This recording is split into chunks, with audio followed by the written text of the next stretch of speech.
Hey, what's up, everybody? It's Andrew with Fact HVAC, and today we're here with our Bosch representatives. We have Bill Geiger with Heating and Cooling Supply, and we have Jeff with Bosch and Pac West. Here to talk about the new awesome Bosch equipment. We're excited to learn more about it and see how it's going to bring a lot of benefit to you as homeowners, not only saving money on energy consumption, but really giving you a better quality of life outdoors and some really good reliability and dependability. So, Jeff, I want to introduce you to everybody. Kind of walk us through the Bosch equipment, kind of tell us, what makes Bosch a great, I can't even talk, a great brand to push technology forward in the heating and air conditioning space. No problem. So first thing I always like to mention is Bosch has been out for over 5 years now. The first unit installed in the Phoenix market is hitting 16 years old. That was an 18 SEER. What we're looking at today is a 18 SEER condenser matched with our 15 SEER air handler. So the AHRI number comes up to a 15 SEER. Bosch also offers 18 SEER splits, 20 SEER splits, and two different package units, 19 SEER and 18.5 SEER.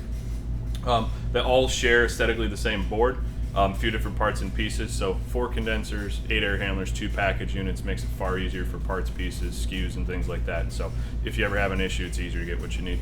Awesome. We're going to cover the unit itself and how it starts up. So first thing, if you got a call on the system itself, or power to the system with no call, as we do right now, that number is outdoor ambient temperature. So we're sensing 75 degrees in our space right now.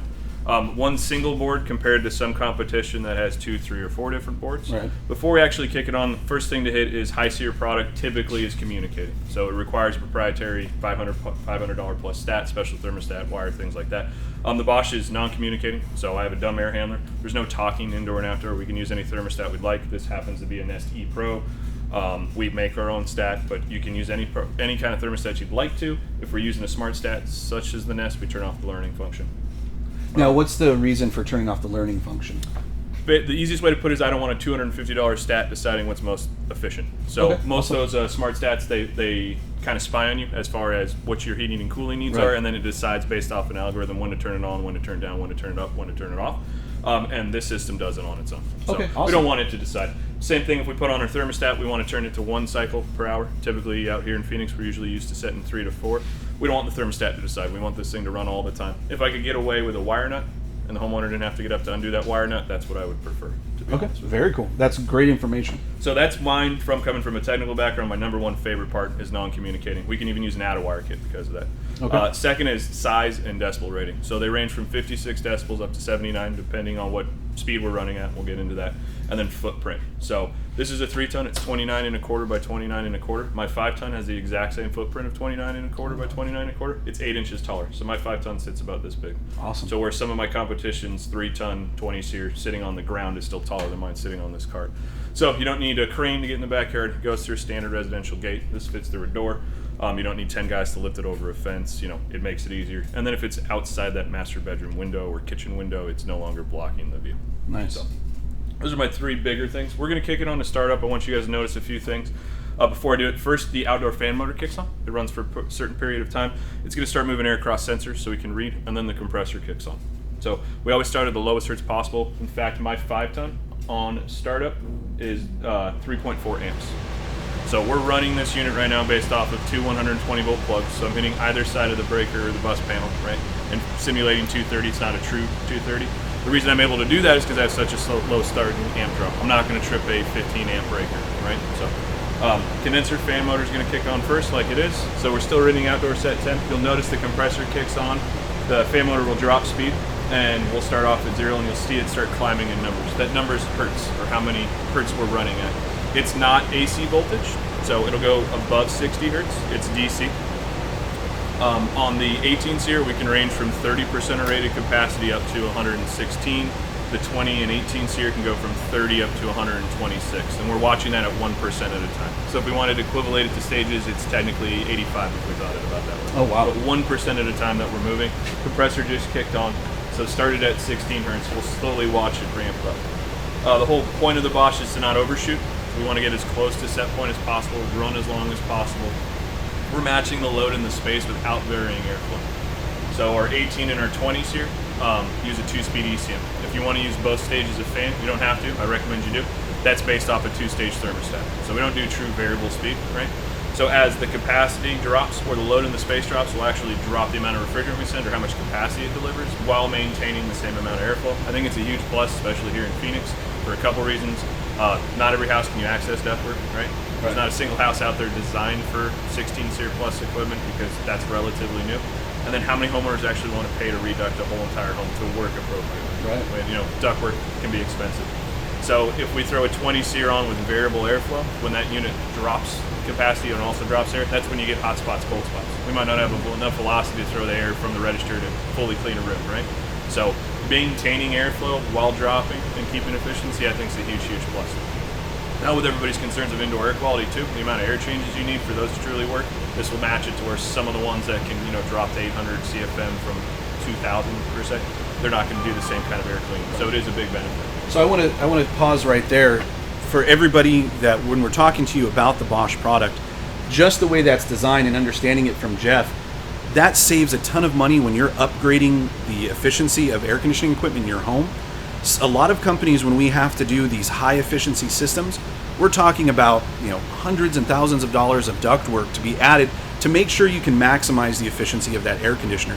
And out of the box, Jeff, this is designed so that the customers don't have to do that. Exactly. So out of the box, for example, we can heat down to -5. So if it ever hits -5 here in Phoenix, we got a bigger problem. But the 5-ton at -5 degrees puts out 38,600 BTUs, so over 3 tons of heat, right? They are rated to heat up or cool up to 125 degrees outdoor ambient. That's true outdoor ambient, so I'm not talking about a unit on the roof and it's getting residual heat. Right. The 18 SEER is rated to cool down to 40 degrees outdoor ambient. My 20 SEER can cool down to 15 with no low ambient controls. So some light commercial properties and other things like that kind of caught on. It does all that without any add-ons, right? So we don't really offer too many add-ons to make this any more efficient than it already is, which is huge plus. The fact that the air handler or the indoor unit's kind of dumb, either a 2-speed ECM or PSC, depending on your, what SEER you're going for. A single board, it has dip switches rather than moving wires for your actual fan speed setting.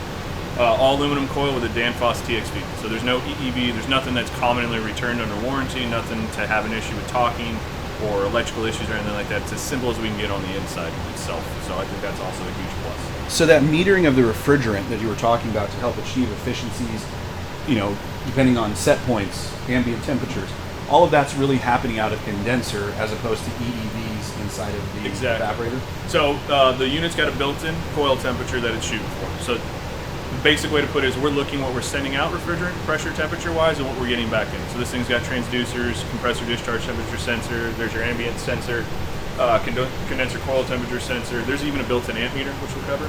But it's constantly looking at what it's sending out and what it's getting back in. And by that, we can determine what the load in the space is, right? So technically, if your coil temperature drops, then the load's dropping in the space. Or we could have a really dirty filter, right? So everybody's gone in the middle of summer, had that dirty filter, and had that unit freeze up. The way Bosch operates, we get enough airflow restriction to drop coil temp, or just dropping coil temp because the load in the space is gone. The unit's going to throttle itself down to a lower capacity. So my 5-ton can go down to 3.5. So rather than getting that call in the summer, hey, my unit froze up, you might get a call, my unit's not going below 82. So it's going to do everything it can with what you gave it. Mm-hmm. So as same thing, if the coil temperature starts to increase, we know that the load's increased. Maybe they dropped the temp or somebody left the window or door open, and the unit recognizes it, it's going to slowly stage itself up to meet demand. And if we need to go into that boost mode or above rated, it's able to do so. And it never overshoots. You won't ever watch it go from 30 hertz to 60 right away. It slowly does that. We want to get as close to demand as possible so we can just kind of run as long as we want to. Okay. If this thing could run 15 minutes out of an hour, that'd be best for everybody. Nice. Which also removes more humidity, Right. keeps your filter active. Yeah. Yeah.